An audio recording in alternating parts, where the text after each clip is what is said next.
जागतिक विश्वबंधुत्व दिवसानिमित्त मानवाने मानवाच्या जीवनदानाच्या कामात यावे या हेतूने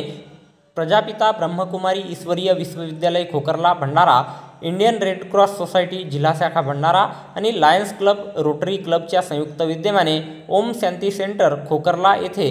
भव्य महारक्तदान शिबिराचे आयोजन दिनांक 24 ऑगस्ट रोजी सकाळी 10 ते दुपारी 3 वाजता दरम्यान करण्यात आले।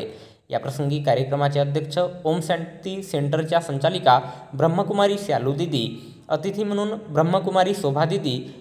सुशील दिदी पौनी,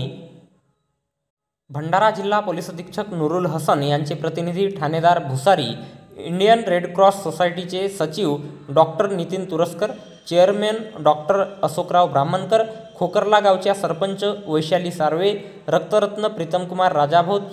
लायन्स क्लबचे अध्यक्ष पंकज राजाभोज, जिल्हा सामान्य रुग्णालय भंडाराचे जिल्हा शल्यचिकित्सक डॉक्टर सोयाम यांचे प्रतिनिधी डॉक्टर मीना सोनवाने आणि रोटरी क्लबचे अध्यक्ष ओमकार नखाते, ब्रह्मकुमार गौरीशंकर भाई इत्यादी उपस्थित होते। दीप प्रज्वलनानंतर महारक्तदान शिबिराचे शुभारंभ करण्यात आले। भारत सरकार आरोग्य विभागातर्फे राबविण्यात येणाऱ्या विश्वबंधुत्व दिवसानिमित्त 1 लाख युनिट रक्त जमा करण्याचे उद्दिष्ट लक्षात घेता देशभरात महारक्तदान शिबिर मोहीम राबविण्यात आली। त्या अनुषंगाने ओम शांती सेंटर खोकरला येथे 44 महिला पुरुष रक्तदान करणाऱ्या रक्तदात्यांना इंडियन रेड क्रॉस सोसायटी जिल्हा शाखा भंडाराच्या वतीने पल्स ऑक्सिमीटर निःशुल्क उपस्थित पाहुण्यांच्या हस्ते देण्यात आले। यात प्रथमच रक्तदान करणाऱ्या युवक युवतींचा अधिक समावेश होता, तर भंडारातील 138 वेळा रक्तदान करणारी व्यक्ती महेश शंकरराव जोशी वय 56 वर्षे हे विशेष आकर्षणाचे केंद्र बनले।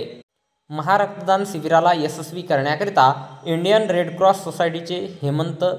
चंदवास्कर, साहित्यिक राजूभाऊ खवसकर, जीवनज्योती थॅलेसेमिया आणि सिकल सेलचे संस्थापक रविशंकर साकोरे, लायन्स क्लबचे जयेश वर्णेकर, विनय भोंगाडे, मानव वाकळे इत्यादींनी विशेष परिश्रम घेतले।